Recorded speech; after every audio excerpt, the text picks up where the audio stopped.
ओम शिवोहम शिवोहम शिवोहम। ओम सच्चिदानंद रूपाय विश्वोत्पत्त्यादिहेतवे तापत्रय विनाशाय श्री कृष्णाय वयं नमः। श्री कृष्णाय वयं नमः। ओम अखंडानंद बोधाय शिष्य संतापहारिणे सच्चिदानंद रूपाय तस्मै श्री गुरवे नमः। तस्मै श्री गुरवे नमः। पूर्व प्रसंग में आप श्रवण कर रहे थे, प्राचीन वरही राजा को कहा नारद जी ने कि जो अपने आप को नहीं जानता वह परमात्मा को क्या पहचानेगा। यह विषयी जीव संसार में इतना फंसा हुआ है कि उसे अपने आप को पहचानने का समय ही नहीं मिलता। उसे यही मालूम नहीं मैं कौन हूँ। वेदांत दर्शन में कहा यह एष्टि विदु सह परमेष्ठिनम्। जो आत्मा को जान लेता है वह परमात्मा को भी जान लेता है। न एष्टि विदु न परमेष्ठिनम्। जो आत्मा को अपने आप को नहीं जान पाता वह परमात्मा को भी नहीं जान पाता। इस तरह महर्षि नारद जी सतगुरु नारद जी के द्वारा जीव आत्मा की कथा सुनकर प्राचीन बरही राजा को बड़ा आनंद हुआ और बोला कि अब मैं कृतार्थ हो गया हूँ और अब मैं केवल यज्ञ ही नहीं करूँगा, अब मैं भगवत चिंतन करूँगा, स्वरूप चिंतन करूँगा। और वह प्राचीन बरही राजा भगवत स्वरूप का चिंतन करते हुए अपने स्वरूप से उस परमात्मा स्वरूप में लीन हो गए। यह कथा मनुष्य को उसके दोषों से परिचित कराती है। मनुष्य में जो दोष हैं वह उन दोषों से यह कथा परिचित कराती है और मुक्त भी करती है। पूर्व जन्म का प्रारब्ध सबको झेलना पड़ता है। ऐसा प्रयत्न करना चाहिए कि पूर्व जन्म का जो प्रारब्ध है वह समाप्त हो और कोई नया प्रारब्ध उत्पन्न न हो। इसलिए क्योंकि प्रारब्ध वश ही अनेक दुख उठाने पड़ते हैं और प्रारब्ध उसको कहते हैं पूर्व जन्म कृतम कर्म तद्दैवम इति कथ्यते। पूर्व जन्म में जो हमने किए हुए कर्म हैं वही प्रारब्ध बनकर इस जन्म में सामने आते हैं और भोगने पड़ते हैं।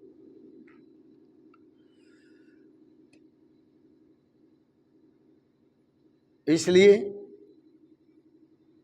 मनुष्य को पवित्र और सादगी भरा जीवन जीना चाहिए ताकि वह जन्म मृत्यु के चक्कर से सदा के लिए मुक्त हो जाए। आत्मा परमात्मा का अंश है, ये सभी जानते हैं। आत्मा देह से भिन्न है और यह आत्मा न तो ब्राह्मण है, न क्षत्रिय है, न वैश्य है, न शूद्र है। यह आत्मा न स्त्री है, न पुरुष है, न पशु है, न पक्षी है। यह आत्मा न जड़ है, न चेतन है। यह सब दोष संसार में लगे हुए हैं। आत्म स्वरूप का ज्ञान हो जाए तो देह का विस्मरण हो जाता है, और देह का ही नहीं, देहों का विस्मरण हो जाता है, जितनी भी देह। और मनुष्य को आत्मज्ञान प्राप्त होने पर उसे जीते जी मुक्ति प्राप्त हो जाती है संसार बंधन से। कबीर दास जी ने लिखा, आत्मज्ञान बिना नर भटके, कोई मथुरा कोई काशी, मोय सुन सुन आवत हांसी। दूसरे शब्दों में, अन्य संतों की भाषा में कहें तो एक आत्मज्ञान है अमृत रस की खान, एक आत्मज्ञान है अमृत रस की खान, और बात बक बक झक झक मरन, झक झक जी ना जान। और तो सब बेकार। तो जब तक आत्मज्ञान नहीं होता, स्वरूप का ज्ञान नहीं होता, तब तक मुक्ति नहीं मिलती, देह का विस्मरण नहीं होता। और आत्मज्ञान होने से जीते जी मुक्ति मिल जाती है। पढ़ करके और सुन करके ये सभी जान लेते हैं कि यह जगत नहीं है, केवल परमात्मा है, लेकिन इसका उन्हें अनुभव नहीं है। पढ़ करके कह देंगे, सुन करके कह देंगे कि जगत नहीं है, सब भगवान का स्वरूप है, सब भगवान ही है, लेकिन उन्हें अनुभव नहीं है अपने स्वयं के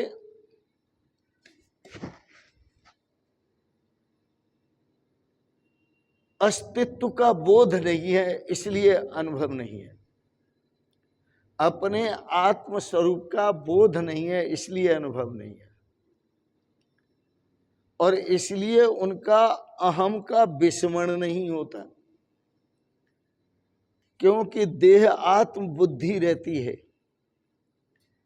ये तो महापुरुषों का जब संसर्ग होता है, संत महापुरुषों के पास जब बैठते हैं आराम से और पूर्ण जिज्ञासा के साथ, पूर्ण पात्रता के साथ, तब वह ज्ञान देते हैं।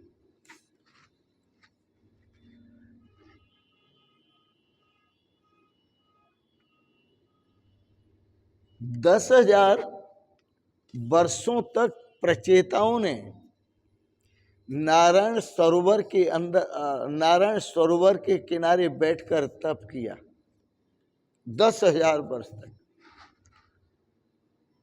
तब उनके सामने नारायण प्रकट हुए।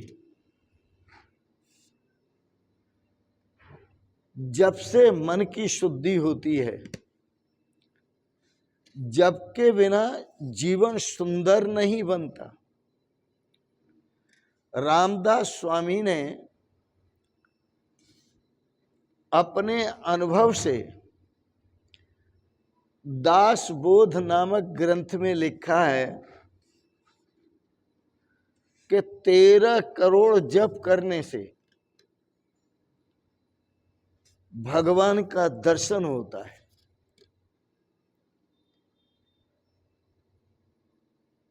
13 करोड़ जपने से। उन्होंने ऐसा क्यों लिखा? उन्होंने ऐसा इसलिए लिखा कि भगवान का नाम जप करने से पाप जलते हैं, पाप नष्ट होते हैं, मन की शुद्धि होती है, जीवन सुधरता है। तो जप जो है वह पूर्व जन्म के पापों को जला करके भस्म करता है। साधक चाहता है कि तुरंत फल मिल जाए, जल्दी में है।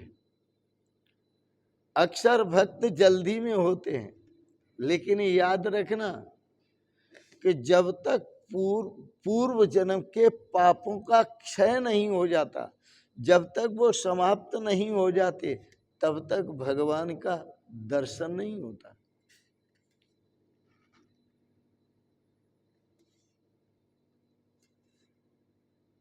एक और संत हुए स्वामी विद्यारण्य जी महाराज, बहुत अच्छे संत हुए और बहुत विद्वान संत हुए स्वामी विद्यारण्य जी महाराज। स्वामी विद्यारण्य जी महाराज अपने घर के बड़े गरीब व्यक्ति थे। अमीरों को तो फुर्सत नहीं मिलती, और वह स्वामी विद्यारण्य जी महाराज भी अमीर होना चाहते थे। और अमीर होने के लिए उन्होंने गायत्री मंत्र के 24 पुरस्चरण किए। किसके लिए? अर्थ प्राप्ति के लिए, धन प्राप्ति के लिए। अतः उन्होंने थक हार कर, जब उनको अर्थ प्राप्ति नहीं हुई, 24 पुरस्चरण करने के बाद भी, गायत्री मंत्र के 24 पुरस्चरण करने के बाद भी जब उन्हें अर्थ की प्राप्ति नहीं हुई, तो उन्होंने थक हार कर संन्यास ले लिया। और जब संन्यास ले लिया और संन्यास लेकर के ध्यानस्थ बैठे, तो गायत्री माता प्रकट हो गई। और जब गायत्री माता प्रकट हुई, तो गायत्री माता ने कहा, मैं तुझ पर प्रसन्न हूं, तू जो चाहे मांगना चाहे मांग ले। जब ये शब्द सुने स्वामी विद्यारण्य जी ने, तो उन्होंने कहा, माता जी अब आवश्यकता नहीं है, अब आवश्यकता नहीं है। क्योंकि जब आवश्यकता थी मुझे, तब आप आई नहीं, प्रकट नहीं हुई, और अब आप मुझ पर प्रसन्न हुई हैं और कहती हैं जो चाहो वो मांग लो। स्वामी विद्यारण्य जी ने कहा, माता जी इतना बताइए कि जब मैं आपसे गायत्री मंत्र के पुरस्चरण करते हुए आपसे अर्थ मांग रहा था, धन मांग रहा था, तब आप देने क्यों नहीं आई? और अब आप प्रकट होकर के मांगने के लिए कहती हैं। तो माता जी से पूछा, तो माता जी ने कहा कि तुम्हारे कई जन्मों के जो पाप कर्म हैं वो इकट्ठे हो गए। जब तक वह पाप कर्म तुम्हारी तपश्चर्या से जल नहीं जाते, तब तक मैं प्रकट नहीं होती। और कहा, जरा पीछे मुड़कर देखो। विद्यारण्य जी को कहा गायत्री माता ने, पीछे मुड़कर देखो। तो जब पीछे मुड़कर के देखा, गायत्री माता ने तो क्या देखा कि कई पर्वत जल रहे हैं, बड़े बड़े पर्वत जल रहे हैं। वो तो बड़े आश्चर्य में हो गए। उन्होंने माताजी से पूछा, ये क्या, मैं क्या देख रहा हूं ये? माता गायत्री ने कहा, तुम्हारे कई जन्मों के जो पाप ढेर के ढेर इकट्ठे हो गए और ये ढेर लग गए, तो वह सभी पाप तुमने जो जप किया है, तुमने जो तपश्चर्या की है, उससे जल रहे हैं। और जब पाप जल रहे हैं तो आप पवित्र हुए और मैं प्रकट हुई, सामने आई। तो जीव के पापों का जब तक क्षय नहीं होता, उसके अंतःकरण की शुद्धि नहीं हो पाती, तो गायत्री माता ने कहा, तब तक मेरे दर्शन नहीं होते। पाप क्षय के बाद ही मैं दर्शन देती हूं। अब तुमने जो मांगना है वो मांग लो। स्वामी विद्यार्थी जी ने कहा कि अब मुझे कुछ नहीं मांगना। और आगे जाकर उन स्वामी विद्यार्थी जी महाराज ने एक बहुत ही उत्तम ग्रंथ लिखा, जिस ग्रंथ का नाम है पंचदशी। और इस पंचदशी को बड़े बड़े महापुरुष पढ़ाते हैं, उसका ज्ञान देते हैं। वेदांत का ग्रंथ है महाराज। पंचदशी जो है वेदांत का ग्रंथ है, बहुत सुंदर ग्रंथ लिखा। ऋषिकेश में कई स्थानों पर, अधिकांश तो संन्यास आश्रम में ऐसे ग्रंथों का अवलोकन होता है, पठन पाठन होता है।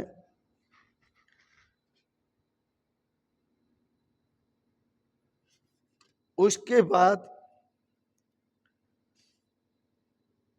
प्रचेताओं की बात आई, तो प्रचेता जो नारायण सरोवर के किनारे तपस्या कर रहे थे, उनके पाप जलकर के भस्म हुए। भगवान नारायण उनके सामने प्रकट हुए। प्रचेता बहुत प्रसन्न हुए, लेकिन भगवान नारायण ने उन प्रचेताओं को, जो प्राचीन बरही राजा के यहाँ हुए, वो उन प्रचेताओं को भगवान ने आज्ञा दी कि तुम सब विवाह करो। तपस्या के बाद विवाह करना, यह आज्ञा देकर के भगवान नारायण अंतर ध्यान होते हैं। विवाह करना कोई बुरा नहीं है, और विवाह करना कोई बाधक भी नहीं है। व्यक्ति की दो प्रकार की वासनाएं होती हैं, एक स्थूल वासनाएं होती हैं और दूसरी सूक्ष्म वासनाएं होती हैं। जिनकी स्थूल वासनाएं पूर्ण नहीं होती,